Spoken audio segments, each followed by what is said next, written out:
አንተ ማትረባ ኩርንቺ ተወሰርኮ መልስ አለበለዛ በእጄ ነው የምጠፋው። እሰይ አንድ ተቅም ይጠጣ ሰማኛል። ገንዘቡ እንደሆነ አታገኙ። ትራስ በደበቁ ገንዘብ ነበር ለፍቅረኛ ቤት ልትከራይላት። ቱትትና አልመጣችም እንዴ? እስካሁን የት ቆይታ ነው? ከሬስቶራንት ከወጣች እኮ ቆይታለች።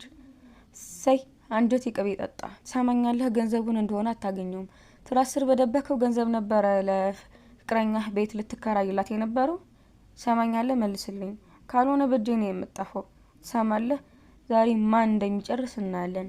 እንዴ በለው በጣም ጥሩ ሰው፣ የትኛውም ሴት እንዲኖራት የምትመኘው አይነት መስፈርት ነው ያለው ሰው ነህ። አንዳንድ የማይረቡ ሰዎች ልቤ ውስጥ ገብተው ከሚቀመጡ አንቺ ልቤ ውስጥ ገብተሽ ብትነግሽበት ፈለኩ። እባክህ ምን ዋጋ አለው? ሰው ሁሉ የፈለገውን ማግኘት አይችልም። አንዳንዴ ህይወት ፍትሃዊ አይደለችም የሚባለው ለዚህ ነው። ለሁሉም እንደ ፍላጎቱና እንደ ምርጫው አትሰጠውም። ቢያንስ እንድሞክል እድል ስጭኝ እያልኩሽ ነው። ማን ነው ፍቅር እንደ ላብራቶሪ በምርመራ ነው የሚሰራ ያለ? አሁን አጉል ወሬህን ትተህ ለምን ከንፈሬን አስመኝ እባክሽ። የግል ያንን በፍጹም ማድረግ አልችልም። ታዋ እኔ እኮ ትህትናን ለማስቀናት ነው። ትህትና ደህና ነሽ አይደለ? አዎ አሁን መጠጣት ፈልጋለሁ። ጉድ ነው ዛሬ ትህትና ጠፋች። ከሬስቶራንት እንደወጣችም ቤትም አልገባችም። እነዚህና መንገድ ላይ ያገኟት ዛሬ ያጠፋችው ከመድብል ርቃ በመሄድ አልነበረባትም። እቤት ድረስ አደርስሻለሁ ሲላት ተመናጭቃ ወጣች። እንግዲህ አብርሽና የግሌ ቤት ሲገቡ የግሌ ሰክራ ነበር። በዛ አጋጣሚ ትህትና የት ናት ሲል አብርሽ አላገኛትም። ሁሉም ተደናግጠው ቀሩ። እንደው ትህትና ዛሬ ራስሽን ይቅራትም ከመድብል ወጥተሽ ዝና እጅ ገባሽ ማለት ነው። የዛሬው በጣም ብዙ ነገር የተማርንበት እንዲሁም ዘና ያለበት ፓርት ነበረ። እንግዲህ ፈላጊው ሌላ ተፈላጊው ሌላ ሆነ ማለት ነው። አብርሽ የሚፈልገው ትህትናን፣ የግሌ የምትፈልገው አብርሽን። ግን የግሌን አብርሽ አይፈልጋትም። ምን ዋጋ አለው? እውነት በጣም አሳዘነኝ። ፈላጊው ሌላ ተፈላጊው ሌላ። መድብል የሚፈልገው ትህትናን፣ ትህትና ግን አብርሽን ታፈቅረዋለች። እንዴ ጋይስ! በጣም በቁጭት አብርሽን እያየ ስትናደድ ነበረ። መድብል ሲያወራት ከልቧም አልነበረችም። አይኗ የሚንከራተተው የግሌንና አብርሽን ለማየት ነው ማለት ነው።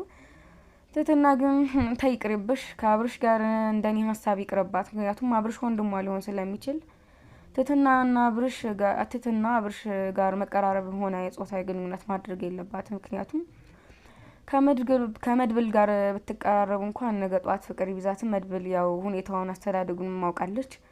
አብርሽና መሳይ ደግሞ ከክፍለ ሀገር እንደመጡ ወንድሞቼ ሊሆኑ ይችላሉ ብላ የተጠራጠረች ስለሆነ ከአብርሽ ጋር ፍቅርን ባታስብ ብዬ አስባለሁ። ምክንያቱም ወንድሟ ሊሆን ስለሚችል የግሌ በጣም አሳዝናኛለች። የግሌ ዛሬ እውነቱን ተቀብላ ጥፋት አጥፍቻለሁ ስለማትወደኝ ነው ከልቤ ያስወጣኝ።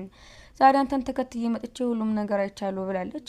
እንግዲህ የግሌም ታሳዝናለች። አብርሽን ከልቧ ብትወደውም እሱ ግን ምንም ቢሆን ከልቡ ልትገባና ሊወዳት ሊያፈቅራት አልቻለም። ወንዶች ካልወደዱ ካላፈቀሩ ምንም ብናደርግላቸው ምንም ማለት ነው። ያው የማይፈልገንን ወንድ መከተል ጊዜያችንን ማጥፋት እድሜያችንን ማቃጠል ነው እንጂ ምንም ጥቅም የለውም። እና እንግዲህ የግሌን ከትህትና በጣም ቆንጆ ቁመና፣ መልኳ፣ ጸጉሯ የጸይም ቆንጆ ናት። አንገቷ ረጅም፣ የሰውነቷ ሼፕ በየትም አይገናኝም። ግን ደግሞ አንዳንድ ጊዜ ሰው ቆንጆ ስለሆነ ብቻ ይወደዳል ማለት አይደለም። አጋጣሚ ነው፣ የፍቅር አጋጣሚ። እንግዲህ ልሞክር እድሉን ብሎ ሲጠይቃት እኔ የፍቅር ላብራቶሪ ነኝ እንዴ የምትሞክርብኝ አለች ማለት ነው። እና ትህትና መድብል ጀግንነቱ፣ ደፋርነቱ፣ ቆራጥነቱ፣ መከታነቱን ወደዋለች። ግን እሱ በፍቅር አይኑ ሲያት ልቧ ለምን ወደ አብርሽ እንደተሰረቀን አላወቀም።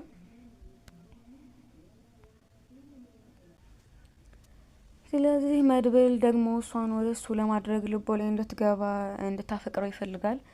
እሷ ግን ለምን ጥለው እሱ ወጣች? ስተኛ ነች ብዬ ነው የማስበው። ና ምስኪን ገልሞ የግሌን ያፈቅራታል። ገልሞ የግሌ አብርሽ ደግሞ ትህትናን ያሳዝናል ከምር። እና ስለዚህ የግሌ ዙሪያዋን ብትመለከት ምን ይመስላችኋል?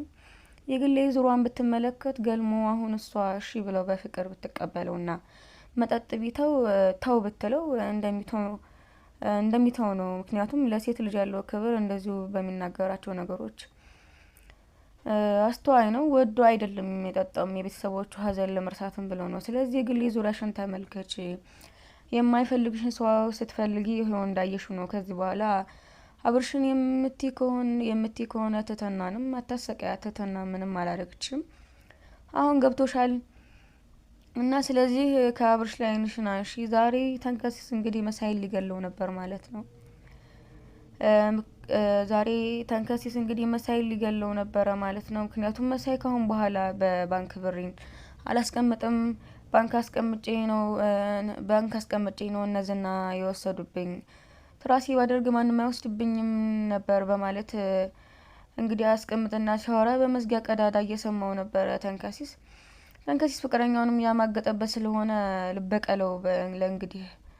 ልበቀለው እንግዲህ ለተንከሲስ ለሚወዳት ልጅ። እሷ ግን ትንቀዋለች። ቤት ከሬግሻለሁ ሲል ስለሰማ ብሩን ወስዶታል ማለት ነው። እና ተንከሲስም እንደ የግል ሆንክ እሷ ዞር ብላ ማታይ የሚቺ ጽጌ የምትባለውና አብርሽ ግን እቺ ጽጌ የምትባለው አብርሽን ዞር ብላ ታየው ማለት ነው። ግን ባለጌ ነው። የጓደኛውን ፍቅረኛ መውሰድ አልነበረበትም። ፈለገችም አልፈለገችም ለምንድነው የጓደኛህን ከሃዲ ነህ፣ ለዛም ከኋላ ስለምከዳ ነው፣ ተንኮለኛም ነህ፣ ለዛ ነው ብርም የተወሰደበት ማለት ነው። እና ስለዚህ በጣም አጥፍተሃል መሳይ። እንግዲህ ብር ስትል መጨረሻ አምርም ማለት ነው። ለቀቅ አድርገው። የሆነ ነገር ላይ ቼክ ስንል አይመጣም ማለት ነው። የሆነ ነገር ግን ዝም ብለን ንቀን ስንተው ወደኛ ሊመጣ ይችላል። እና የመሳይን ትኩረት ብር ላይ ነው። ብሩም እንግዲህ አንዴ ተንከሲስ ወሰደበት፣ አንዴ ዝና ወሰደበት። ምንም ሊጠራቀምለት አልቻለም። እና ገልሞ አሁን እንግዲህ ከአብርሽ ሆና ሰክራ ስትንበዛበት ሲሰማት በጣም ነው እንግዲህ አንጀቱ የሚያረው። እንደሚወዳትም ተናግሯል ማለት ነው። ስለዚህ ገልሞን ትረዳው የግል ብዬ ነው የማስበው። እናንተስ ምን ትላላችሁ ቤተሰቦቻችን? እሷ በግድ ሳያፈቅራት አይደል እንዴ አብርሽና ፍቅረኝ ተረዳኝ የምትለው? በእርግጥ ሴት ልጅ የሚወዳትን ብታገባ የተመረጠ ነው። ገልሞን ብታገባም የቤት አድርጎ እንደፈለገች አቀማጥሎ ያኖራታል ባለው አቅም ማለት ነው። አብርሽ ለተተናልህ ብሎ እንኳን ቢያገባትም ውስጡ ፍላጎት ስለሌለ አንድ ቀን እውነቱ ሲገባው ሊተዋት ስለሚችል ሴቶች ባካችሁ የምትፈልጉትን ሳይሆን የሚፈልጋቸውን ብታገቡ ይሻላል ብዬ ነው የማስበው ማለት ነው። እና ትህትናና መድብል አብረው መሆን አለባቸው። አብርሽም የትህትና ወንድም ነው። እና የግሌ በጣም እንለምንሻለን ገልሞን ተረጁ። የገልሞ ህይወት መቀየር አለበት። እንደዚሁ ነው። በቤተሰቦቹ በሞት ብስጭት እንደዚህ ጠጥቶ መቅረት የለበትም። ስለዚህ የሰው ልጅ ይቀየራል በሴት። ስለዚህ ብትቀይሮና ብናይ እስከ መጨረሻው ደስ ይለናል ማለት ነው። በእርግጥ እሱ አውቆ ነው እንጂ ሰክሮ እንኳን ሚስጥር የማያወጣ በጣም ታማኝ ጽኑ ጥሩ ሰው እንደ ገልሞ ማንም የለም ማለት ነው። እና ሰው ስለሰከረ ብቻ ይህ ግሌ ባትንቂው ሰክሮ እንኳን ስተት አይሰራም ማለት ነው። እና በዚህ ላይ መጠጡም ቢያቆም ምን አይነት ሚስቱን አፍቃሪ ወንድ እንደሚሆን አስባችሁታል ገልሞ? እና ለማንኛውም የዛሬው ደስ ይል ነበረ። መጨረሻውን አብረን እናያለን። ግን አብርሽን ትወደዋለች። እንደዛ ሮጣ ለምን ወጣች? ራሱ ችግር ውስጥ ጨመረች ማለት ነው። ራሷን ችግር ውስጥ ጨመረች ማለት ነው። ስለተከታተላችሁኝ አመሰግናለሁ። ላይክ፣ ሰብስክራይብ አድርጉ። ሀሳብ ካላችሁ በኮሜንት ላይ አስቀምጡ። በቀጣይ እስከምንገናኝ ድረስ ሰላም ሁኑ። ባይ